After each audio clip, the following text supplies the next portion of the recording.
My name is Rebecca Harcharik. This is my intro for intimate partner violence. So my experience working with domestic violence.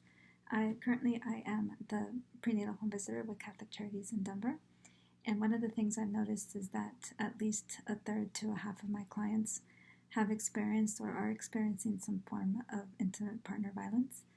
And some of the things that I've picked up from working with them, one big thing is I understand that it's very difficult to just walk away, and that on average it takes 7 attempts for somebody in that situation to walk away.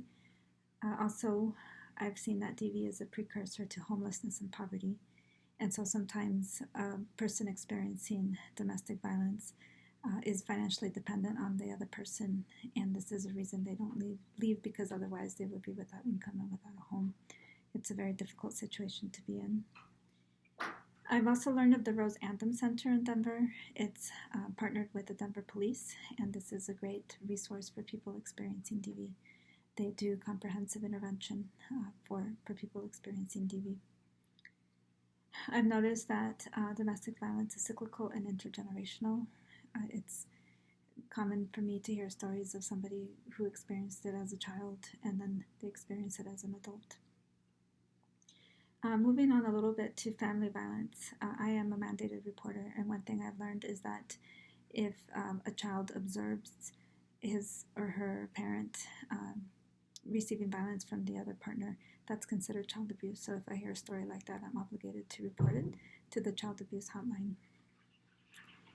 And another big thing I've learned is that if a woman in particular is violent in self-defense, then she puts herself at risk of being charged with domestic violence herself. And I've seen this happen at least 2 or 3 times in the 5 years I've had this job. It's really unfortunate. And so one of the big things I've learned is that if somebody's going to defend themselves against violence, they should probably get to the point where they submit the other person but not injure, just to prevent a police report and potential jail time. And let's see.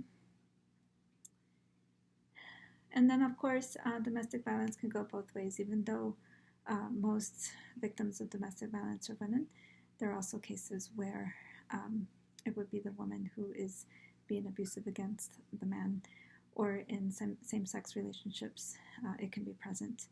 So, unfortunately, it is present in multiple areas. And then one thing I'm looking forward to in 2022 is the possibility of traveling internationally. It's been almost 3 years. And usually we take an international trip at least once every 2 years. So I'm hoping to be able to travel this year if possible. And I look forward to learning with everyone. Take care.